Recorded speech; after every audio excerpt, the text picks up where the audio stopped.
welcome back. Time for Would You Rather. We got a couple questions. We're going to stick with the hockey theme here now. Would you rather win the Hart or Conn Smythe Award?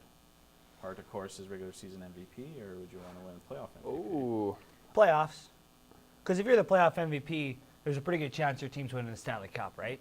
Most often, I remember J.S. Giguère when the Conn Smythe, his team lost, he stood on his head. But most times, it's a guy on the winning team that wins the Conn Smythe. I mean, you can do as good as you want in the regular season. If you don't win the cup, you're not getting anything. Yeah, I agree 100%. You can win as many Hearts as you want, but if you don't win any cups, that's the mark of a career. Cups are what count. I would go with Conn Smythe too, but I'm just going to play devil's advocate here. Do you think if you win the Hart, you have a better chance of getting a bigger pay raise if your contract's up?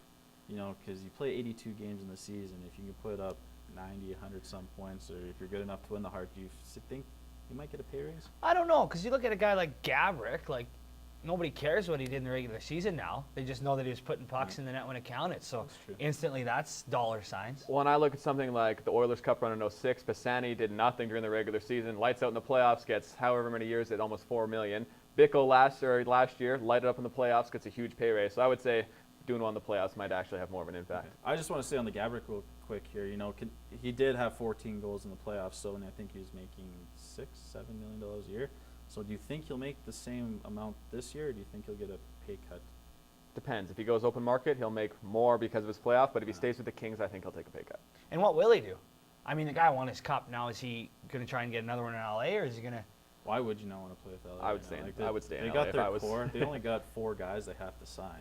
3 UFAs and 1 RFA. Yeah, but he probably could make more to go to Florida. I mean, would you? I guess I would stay. An extra, would you rather? Would you want to stay and take a pay cut with a championship team, or try to make more money on a team that's, you know, rebuilding? The obvious choice is to take the pay cut and win a championship, but so many times you see guys get a little bit greedy and sign in these crappy markets where they know they're not going to win a cup because they'll get a few extra million. I would say it also depends where you're at your career. If you know you're 22 and you can bank an 8-year huge deal, do it, because you can always take the last 10 years and take pay cuts to sign with contenders. Well, I think Gabby's 31 or 32, so you think he's only got 3 or 4 years left. Good years. Does he stick around? I think he sticks around. Okay, well, that's fun. We'll do another one. Would you rather win the cup in a blowout or in overtime?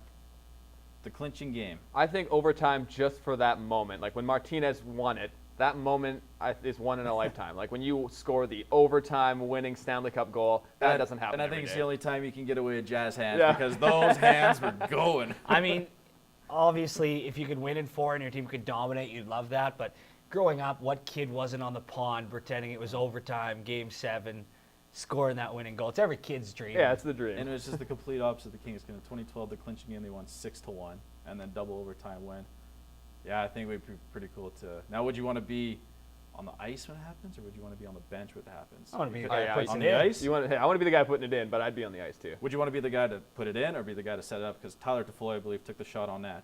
I don't call that I mean, it is a setup, but if I want to be the guy who sets it up, I want it to be like a behind sweet the back, through the legs, something like that. I can't imagine that feeling, though, being the guy that puts that in. Well, especially you have 20,000 people going crazy, and you're the one who did it. And the whole bench is coming at you. How would you react? Would you do jazz hands, I'd probably or jazz what hands. would you do? You would tell your home crowd to come on, I'm man. just kidding. You would jump up and I'd down. do the Yager, maybe. I don't know. Oh, the salute would be good. Salute. That's it. Just skate off, get the cup, and that's it. You wouldn't be excited? Probably be pretty excited. All right. Just asking. We're going to take another break. When we come back, Galliver will sound off.